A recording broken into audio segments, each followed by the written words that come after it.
तो students, last lecture में हमने set of bounded continuous real functions की बात करी थी।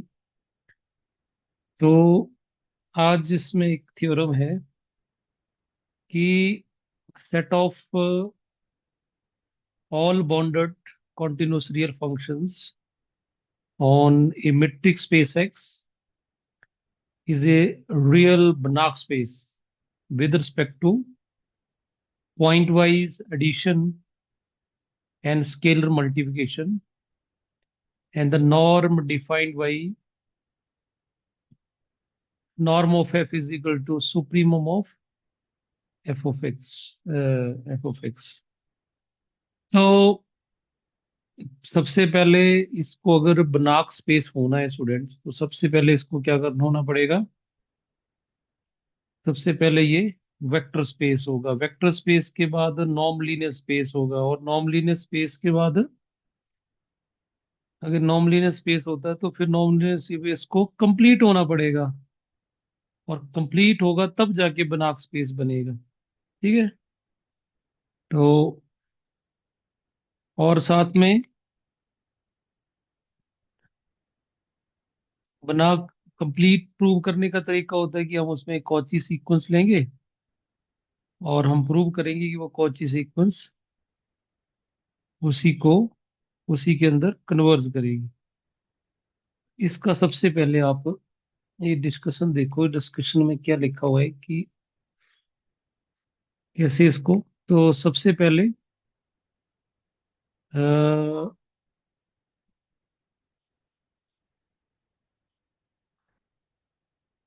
सबसे पहले तो हमें ये पता होना चाहिए कि इसका प्रूफ हम करेंगे। उससे पहले हम कुछ डिस्कशन कर लेते हैं कि point wise convergence and uniform convergence. आपने फर्स्ट सेमेस्टर में ये किया होगा, रियल एनालिसिस में। तो क्लियर है ये सबको, पॉइंट वाइज कन्वर्जेंस और यूनिफॉर्म कन्वर्जेंस का क्या मतलब है।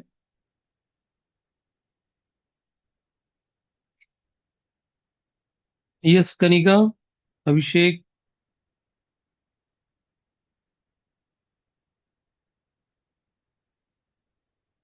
हेलो, आवाज आ रही है आपको? चलो उसको डिस्कस करते हैं। Yes sir. तो सबसे पहले हमने यहाँ पे ले लिया let X be a metric space, and let fn be a sequence of real functions defined on x if for each x in x it happens that sequence fn of x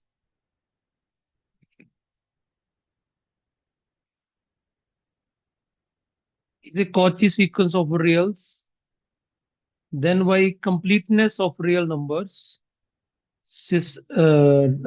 system we can find a point function f, a limit function f y f of x is equal to this।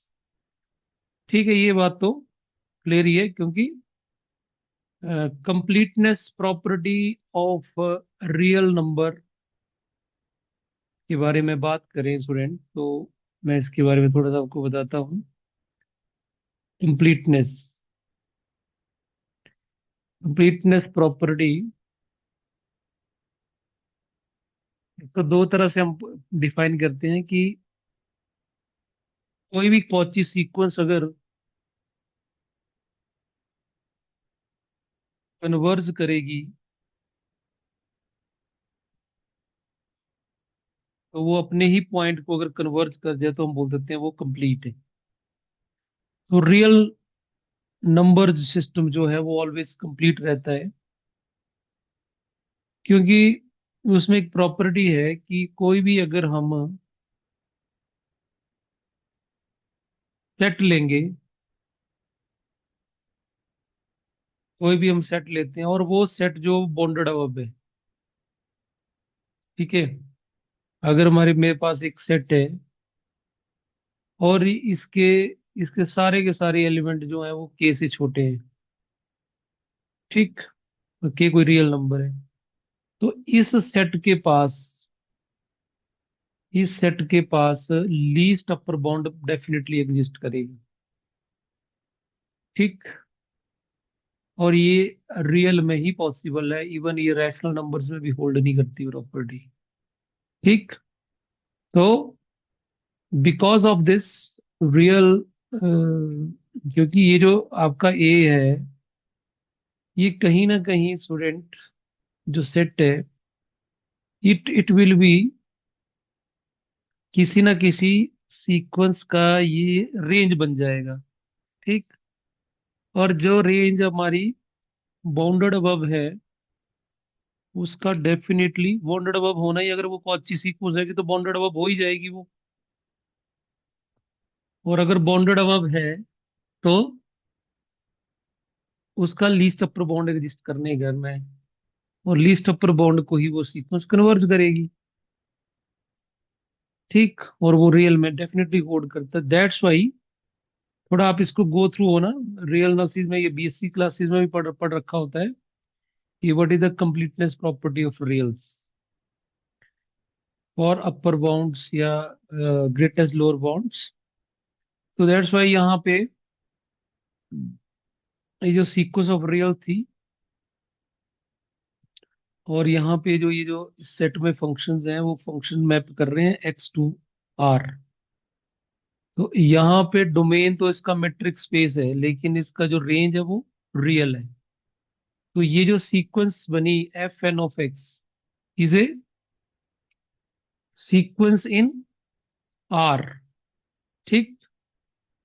Basically it is a Cauchy sequence ली हमने, सो real number complete होते हैं, that's why ये Cauchy sequence converge करेगी, और converge जिस function को करेगी वो फंक्शन भी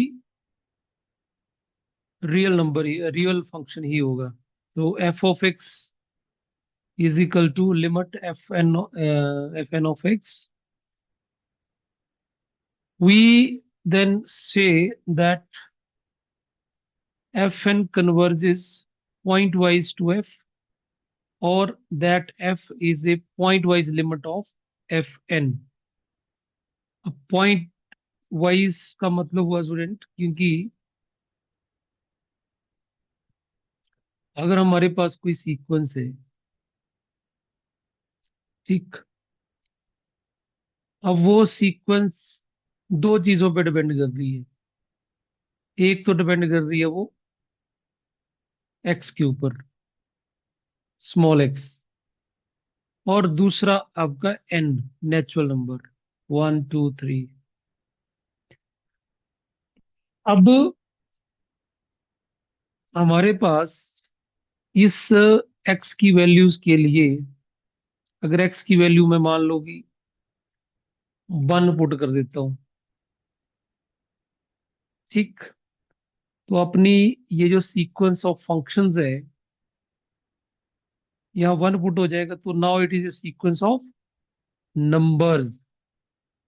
उसी तरह से एक्स की वैल्यू मैंने डाल दी 2, तो ये अगेन हम एक्स की वैल्यू 2 पुट कर देंगे, तो ये सीक्वेंस ऑफ फंक्शन नंबर्स बन गई। तो ये अलग अलग पॉइंट्स के लिए, अब इसके बीच में कई पॉइंट होंगे कि एक्स आपका मीट्रिक स्पेस है, तो उसमें अलग अलग तरह के पॉइंट हो सकते हैं, 1.11, तो so many points are there, और हर पॉइंट के लिए हमारे पास एक सीक्वेंस ऑफ नंबर्स मिलती जाएगी। और अगर ये जो सीक्वेंस ऑफ नंबर्स है, अगर ये कन्वर्ज कर रही है, तो हम बोलेंगे कि पॉइंट वाइज कन्वर्ज कर रही है, इस पॉइंट पे भी कन्वर्ज करी, इस पॉइंट पे भी, इस पॉइंट पे, इस पॉइंट पे भी। अगर इन पॉइंट्स के ऊपर ये कन्वर्ज कर रही है, मान लो 10 पॉइंट है हमारे पास मेट्रिक स्पेस के पास, समझने के लिए, मान लो 10 पॉइंट है, 10 पॉइंटों में वो 9 पे 9 पॉइंटों पे वो कन्वर्ज कर रही है, और एक पॉइंट ऐसा जिसके ऊपर वो कन्वर्ज नहीं कर रही है, तो हम उस सीक्वेंस को पॉइंट वाइज कन्वर्जेंस नहीं मानेंगे। क्लियर है सभी को ये?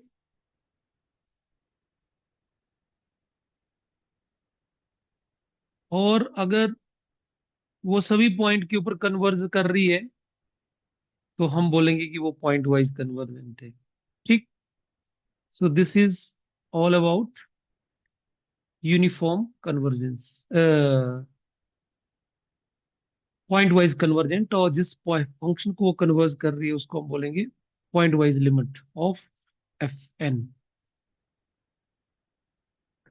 उसके बाद, it is often important to know what properties of the function fn carry over to the limit function f। हाँ, ये बड़ी इंपॉर्टेंट चीज है स्टूडेंट, कि जो, अब ठीक है, एफ एन जो है, एफ एन ऑफ एक्स जो है वो कन्वर्ज कर रहा है एफ ऑफ एक्स को पॉइंट वाइज हर एक्स की वैल्यूज के लिए। अब जो प्रॉपर्टीज इस फंक्शन की है, क्या वो प्रॉपर्टी इस पे भी है कि नहीं है? प्रॉपर्टी माने कि मान लो कि ये फंक्शन जो है वो कॉन्टिन्यूस है, ये सीक्वेंस ऑफ कॉन्टिन्यूस फंक्शंस है, तो जो ये जो लिमिट आई, पॉइंट वाइज लिमिट फंक्शन है, क्या ये भी कॉन्टिन्यूस होगा? दूसरी प्रॉपर्टी हो सकती है कि ये सीक्वेंस ऑफ फंक्शन जो है वो डिफरेंशिएबल फंक्शंस हो, तो क्या एफ ऑफ एक्स भी डिफरेंशिएबल होगा? क्या ये फंक्शन अगर सीक्वेंस ऑफ इंटीग्रेबल फंक्शंस की है, क्योंकि जो फंक्शंस हैं, फंक्शन की कई प्रॉपर्टीज होती हैं, कंटिन्यूटी की हो गई, बाउंडेड की हो गई, डिफरेंशिएबल है, इंटीग्रेबल है ना, तो इस तरह की, तो यहाँ पे ये डिस्कस करना बड़ा जरूरी है। हमारे पास कई ऐसे एग्जांपल है स्टूडेंट्स, कि वो सीक्वेंस जो है वो कॉन्टिन्यूस फंक्शंस की सीक्वेंस है, लेकिन जिसको वो कन्वर्ज कर रही है वो कॉन्टिन्यूस फंक्शन ही नहीं होता है, ये डिफरेंशिएबल फंक्शन की वो सीक्वेंस है, लेकिन जिसको वो कन्वर्ज कर रही है वो डिफरेंशिएबल फंक्शन ही नहीं है। ऐसा होता है कई बार।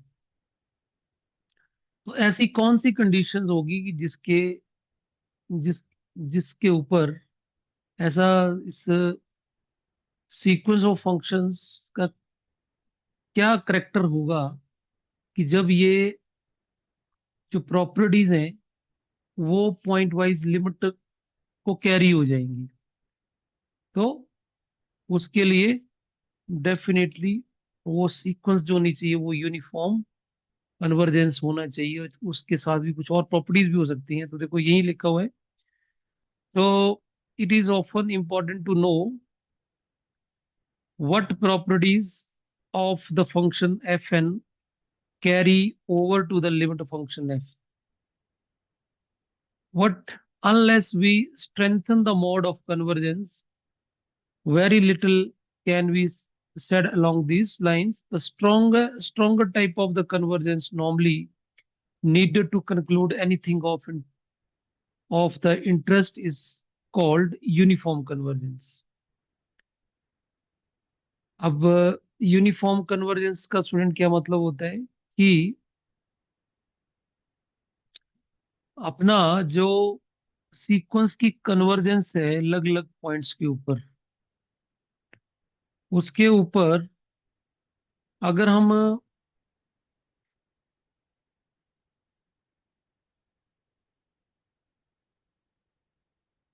मान लो कि ये अपना सीक्वेंस जो है वो एफ ऑफ एक्स को कन्वर्ज कर रही है पॉइंट वाइज। अब इसको चेक करना है कि ये यूनिफॉर्म कन्वर्ज कर रही है कि नहीं कर रही है, तो हम क्या करेंगे, सबसे पहले हम एक एप्सिलॉन लेंगे। For given epsilon greater than zero, there exist positive integer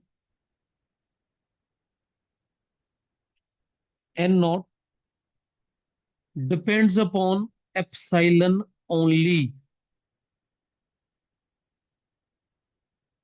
not on x such that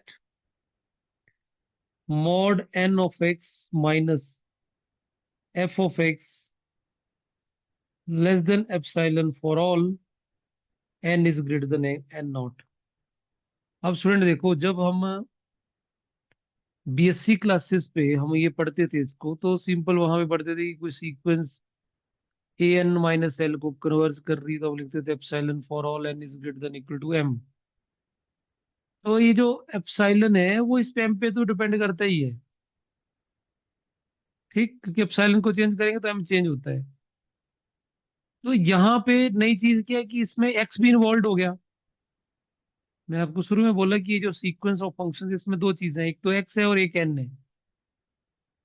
अब अगर ये जो एक्स है ये भी इस एप्सिलॉन के ऊपर अपनी डोमिनेंस दिखाता है, कि जैसे एक्स चेंज होता है वैसे ही हमारा ये एन चेंज हो जाता है। एन मीन एप्सिलॉन, एप्सिलॉन और एप्सिलॉन आपस एन और एप्सिलॉन तो आपस में डिपेंड करते ही करते।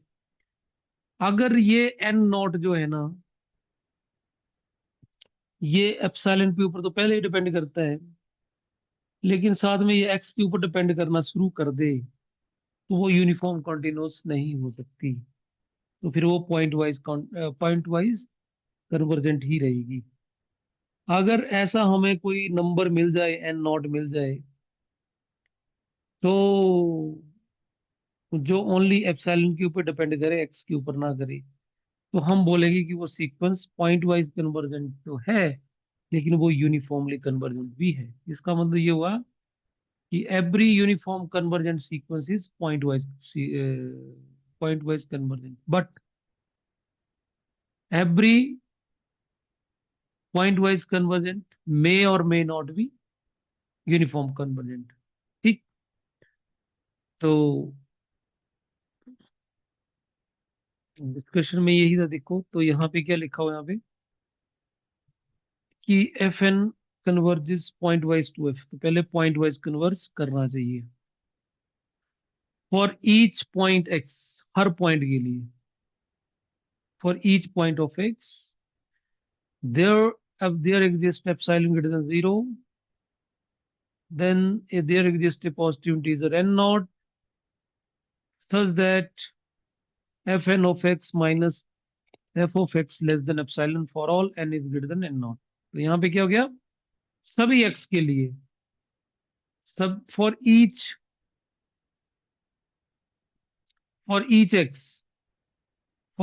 x there exist n not.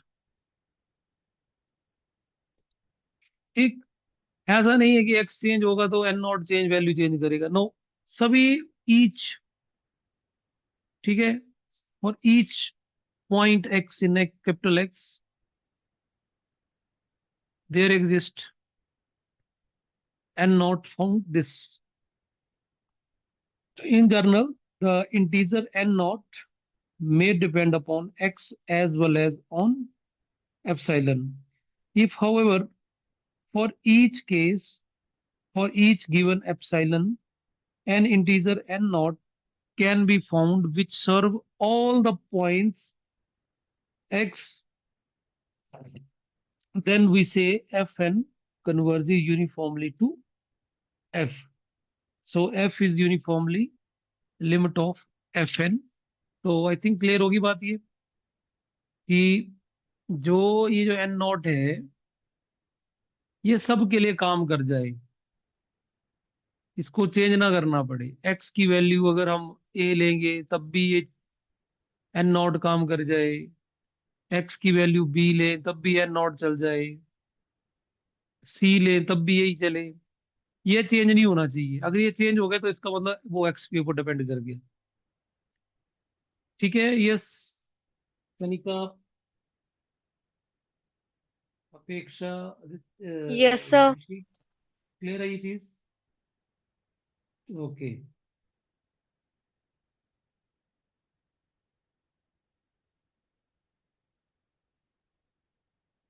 तो यूनिफॉर्म कन्वर्जेंस का में क्लियर हो गया। सो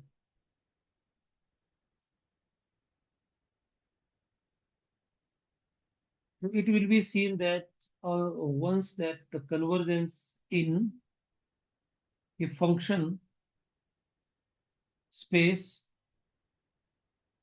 E of x comma r is precisely uniform convergence as well as we have just defined it. The fact that E of x comma r is complete can be restated as it follows in the language of uniform convergence. If a bounded real function f defined on x is uniform, limit of functions fn of bounded continuous real function defined on x, then f is also continuous. तो यहाँ देखो अब बोलता है कि अगर अगर ये if function f is defined on f is uniform limit of function f fn of bounded continuous function real function defined on x, then f is also continuous. तो यहाँ पे अब ये चीज आ गई कि ठीक है, ये जो अपना था तो इसमें जो अपनी जो भी एफ फंक्शन ले रहे थे, जो अपना मैपिंग कर रहा था एक्स टू आर, वो कॉन्टिन्यूस भी था, बाउंडेड भी था। फिर अगर हमने एक सीक्वेंस इसके अंदर ली और ये सीक्वेंस कन्वर्ज करती है एफ ऑफ एक्स को, और ये कन्वर्जेंस यूनिफॉर्म है, अगर यूनिफॉर्मली कन्वर्जेंस है, तो ये जो एफ आया है ये भी बाउंडेड होगा, ये भी कॉन्टिन्यूस होगा। तो शर्त ये है कि ये कन्वर्जेंस क्या होनी चाहिए, यूनिफॉर्मली कॉन्टिन्यूस होना चाहिए। यहाँ लिखा ना कि द यूनिफॉर्म कन्वर्जेंस, तो यहाँ पे ये यूनिफॉर्म लिमिट होगा अगर F, then F is also continuous. ठीक, यहां से ये बन गया the presence of uniform convergence continuity carry over from F n's to the limit point of F. तो इसका मतलब ये हो गया कि अपना ऐसे ये पहला सीक्वेंस की टर्म में है ये और ये सारे फंक्शन अगर कॉन्टिन्यूस है और ये जो सीक्वेंस है ये कन्वर्ज करती है एफ ऑफ एक्स को, और साथ में ये कन्वर्जेंस यूनिफॉर्म होगी, तो ये कॉन्टिन्यूस है तो ये भी क्या होंगे, कॉन्टिन्यूस होंगे। अदरवाइज अगर ये सिंपल कन्वर्जेंस है, सिंपल माने पॉइंट वाइज कन्वर्जेंस है, तो और साथ में ये कॉन्टिन्यूस है, तो एफ ऑफ एक्स का कॉन्टिन्यूस होना जरूरी नहीं। ठीक, तो यहाँ से अपने ये एक थ्योरम आ जाती है कि let the set E of x comma c of all bounded continuous complex functions defined on metric x is a complex Banach space with respect to pointwise addition and scalar multiplication, and the norm is defined by this। तो ये तो same ही हो गया जैसे जो ऊपर किया हमने, जो ये वाली थ्योरम हम लिखी ये वाली। तो यहाँ पे सिंपल क्या, जहाँ पे आर है वहां पे सी को चेंज किया गया बस। ठीक है, इसके प्रूफ की अगर डिस्कशन करते हैं तो प्रूफ देखो आप इसका। सबसे पहले इसका प्रूफ में हमारे पास फंक्शन है E of x comma R, और एफ इज एक्स के ऊपर डिफाइंड है, और इसका कोड में जो है वो आर है, कॉन्टिन्यूस एंड बाउंडेड विद आपको इसका नॉर्म भी दिया हुआ है। सबसे पहले हम इसको क्या प्रूव करेंगे कि ये वेक्टर स्पेस है। To prove E of x comma R is a vector space, तो वेक्टर स्पेस प्रूव करने के लिए दो प्रॉपर्टीज प्रूव करना ही सफिशिएंट होता है। अगर आपने एमएससी में पढ़ रखा होता है, ग्रेजुएशन में पढ़ते हैं कि किसी को वेक्टर स्पेस प्रूव करना है, अगर डब्ल्यू अगर वेक्टर सब स्पेस है तो क्या प्रूव कर दो, alpha X plus beta Y belongs to W और all X comma Y belongs to W. यही करते हैं। इसका मतलब होता है कि एक आप क्लोजर प्रूव कर दो, x plus y belongs to W prove कर दो, और एक आपने साथ में स्केलर प्रूव कर दो। इसका ये मतलब। तो यहाँ पे हम भी तो वही करेंगे, दो फंक्शन ले लेंगे इससे, एफ और जी ले लिया और अल्फा ले लिया स्केलर आर से। तो अगर ये इसको बिलोंग कर रहे हैं तो इसमें कैसे फंक्शन होंगे, कॉन्टिन्यूस और बाउंडेड ऑन एक्स होगी। ठीक। नाउ अगर कॉन्टिन्यूस फंक्शन एडिशन डोमेन दोनों का एक्स है ना, तो उसका सम भी क्या होगा, कॉन्टिन्यूस ही होगा। और उसको अल्फा स्केलर से मल्टीप्लाई कर देंगे तो वो भी क्यों कॉन्टिन्यूस एंड बाउंडेड ही होगा ऑन एक्स। ठीक। तो इट मीन्स दैट इनका सम और स्केलर प्रोडक्ट जो है वो ई ऑफ एक्स को आर को बिलोंग करेगा। It mean that is in vector space. ठीक। तो ये तो ऐसे ही हो गया आपका। अब इसको नॉन लीनियर स्पेस प्रूव करना है। नॉन लीनियर स्पेस की चार प्रॉपर्टीज प्रूव करनी पड़ेगी। पहली प्रॉपर्टी कि नॉर्म ऑफ एफ जो है वो greater than equal to zero रहना चाहिए। दूसरा, नॉर्म ऑफ एफ अगर जीरो आता है तो अपना एफ जो है वो जीरो आना चाहिए। और तीसरी property, norm of alpha F जो है वो mod of alpha norm of F आना चाहिए। और चौथी हो गई अपनी triangular inequality, norm of F plus G is less than equal to norm of F plus norm of G. ठीक। तो पहली प्रॉपर्टी देखो स्टूडेंट, मॉड तो ऑलवेज पॉजिटिव होता ही है। ठीक। अगर मॉड पॉजिटिव है तो mod positive F of X का, तो definitely supremum of mod of x F of x भी पॉजिटिव ही होगा। तो ये norm of supremo of mod of F of x जो है वो नॉर्म एफ है, तो नॉर्म एफ पॉजिटिव हो गया। तो पहली प्रॉपर्टी तो ये प्रूव होगी ऐसे। सेकंड प्रॉपर्टी, हम ये लेके चले कि नॉर्म ऑफ एफ जो है वो जीरो है।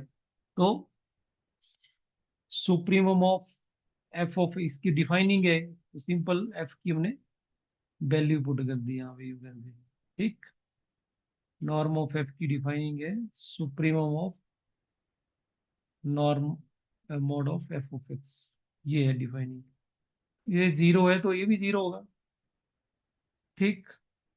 और अगर supremum he function mod of F of X का जीरो है, इसका मतलब mod of F of x किसके बराबर होगा, जीरो होगा। और ये जीरो फॉर ऑल एक्स के लिए है, एफ ऑफ एक्स भी जीरो होगा। मॉड जीरो है तो एफ ऑफ एक्स जीरो होगा। अब ये कैसे हो सकता है कि एक्स की हर वैल्यू के लिए F F of x zero हो, ये क्या पॉसिबल है? क्योंकि एक्स की वैल्यू तो सारी हम अलग अलग लेंगे डोमेन से। तो ये तभी पॉसिबल है अगर एफ ही जीरो हो तो फंक्शन ही जीरो हो गया। तो यही प्रूव करना था हमने। और ये वो बैक साइड भी होल्ड करेगा, इम्प्लाइड इम्प्लाइड वाइड होल्ड करेगा। तो उल्टा यहाँ से चले तो एफ ले लिया, फिर ये बन जाएगा, ये बन जाएगा। So this is the second property. Third property is norm of alpha F लेके चले तो अगेन सिंपल ऐसे नॉर्म ऑफ अल्फा एफ की डेफिनेशन लगा दी। तो यहाँ पे अपने आप किया जाएगा। उसके बाद एफ एफ का मॉड एफ ऑफ एक्स अलग से और अल्फा मॉड को अलग से लिख सकते हैं, बिकॉज अल्फा स्केलर। और इसको हम ब्रैकेट के बाहर भी ले सकते हैं, सुप्रीम एक्स तो है नहीं अल्फा में, तो सुप्रीमम से बाहर लिख सकते हैं। What we get mod of alpha into supremum of mod of F of x x belong to. और ये अपना नॉर्म ऑफ एफ वाली, तो यही प्रूव करना। थर्ड प्रॉपर्टी, फोर्थ प्रॉपर्टी यहाँ प्रूव कर लेते हैं। तो फोर्थ प्रॉपर्टी क्या है,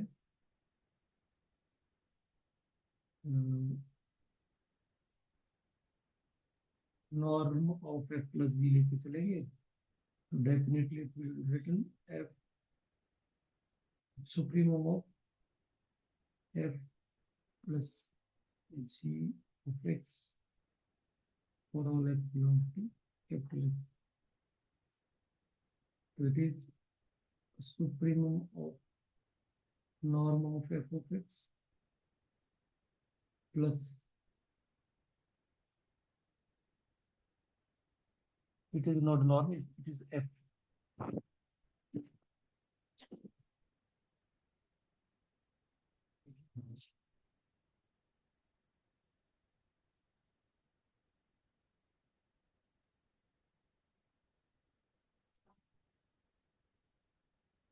It will be, it is not norm, it is mod. So it is mod of f plus g of x, this one, ठीक। तो इसको हम लिख सकते हैं mod f of x plus g of x, where x belongs to, तो definitely इसको हम लिख सकते हैं less than equal to supremum of F of x mod plus,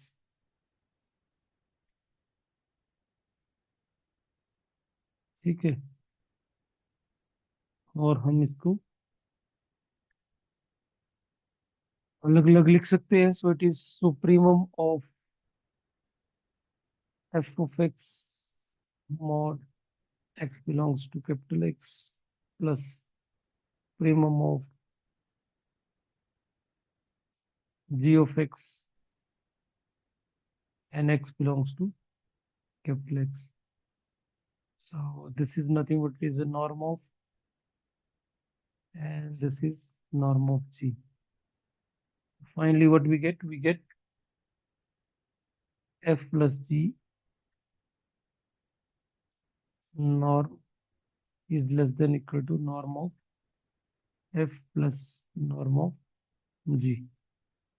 तो तीनों प्रॉपर्टीज, चारों प्रॉपर्टी प्रूव होगी, तो इससे क्या प्रूव हो गया? Therefore, is X, R is a normed linear space. Normed linear space, ठीक। अब हम इसको प्रूव करेंगे कि इट इज बनाक स्पेस। तो हमें क्या प्रूव करना पड़ेगा? कंप्लीटनेस प्रूव करनी पड़ेगी। तो now to prove R is Banach space, ठीक है। तो इसको स्टूडेंट्स कल करते हैं, आज के लिए इतना काफी है।